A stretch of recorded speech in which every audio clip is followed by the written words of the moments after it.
Hello बच्चों, let's see this question. Blood pressure in the mammalian aorta is maximum during diastole of the right ventricle, systole of the left ventricle, diastole of the right atrium, systole of the left atrium. तो बेटा बहुत ही easy question है और की concept यहाँ पर जो use होगा दैट इज सिस्टोल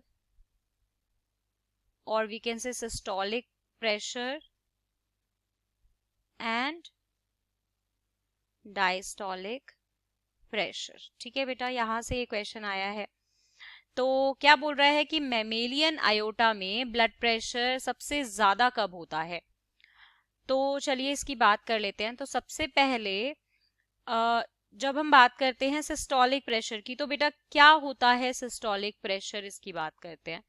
क्या होता है कि जो ब्लड प्रेशर होता है जब हार्ट हमारा कॉन्ट्रैक्ट करता है, हार्ट ने हमारे ने कॉन्ट्रैक्शन किया, ये कॉन्ट्रैक्ट हुआ, राइट.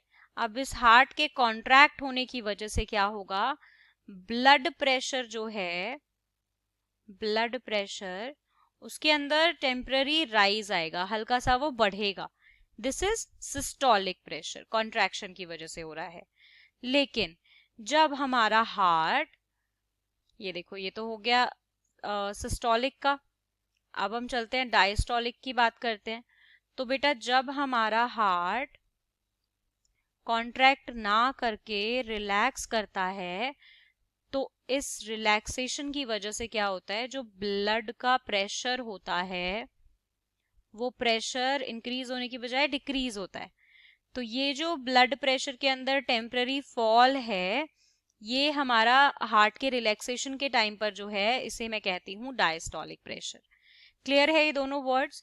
अब ब्लड प्रेशर को हम किस तरह से एक्सप्रेस करते हैं, अगर मुझे किसी का ब्लड प्रेशर बताना है तो दो रीडिंग होती है. हमने हमेशा अपने घर पे भी, अगर आप किसी का ब्लड प्रेशर टेस्ट कराने गए होगे तो आपने देखा होगा कि हमेशा दो रीडिंग में ब्लड प्रेशर बताते हैं. एक होती है छोटी रीडिंग, एक होती है बड़ी रीडिंग. तो किस तरह से बताया जाता है, पहले तो आपको बताई जाती है एवरेज सिस्टोलिक प्रेशर की रीडिंग, राइट. और फिर इस तरह से हाइफन लगा के होती है एवरेज डायस्टोलिक की रीडिंग. और एज एंड वेट के हिसाब से हर एक ह्यूमन के एक एवरेज फैक्ट्स के तौर पर एक यूनिट रखी गई है कि ये नॉर्मल, इस एज में ये नॉर्मल ब्लड प्रेशर है. सो उसके अकॉर्डिंग हम देख सकते हैं. तो वो नॉर्मल क्या है, एवरेज सिस्टोलिक डायस्टोलिक प्रेशर हमारा होता है 120 180 mmHg. mmHg is the unit of pressure. ठीक है, so this is the fact.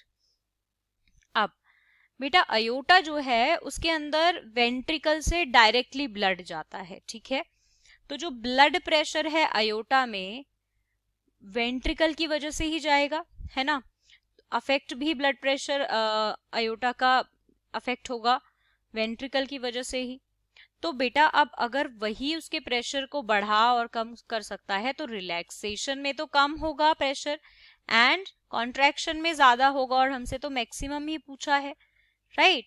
तो जब लेफ्ट वेंट्रिकल कॉन्ट्रैक्ट होगा और ब्लड उस कॉन्ट्रैक्शन की वजह से अयोटा में आएगा, then the blood pressure will be maximum.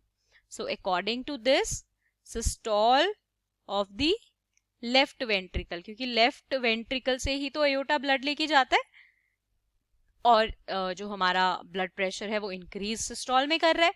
तो according to this the final answer will be option second. I hope you understood it well. Best of luck. Thank you.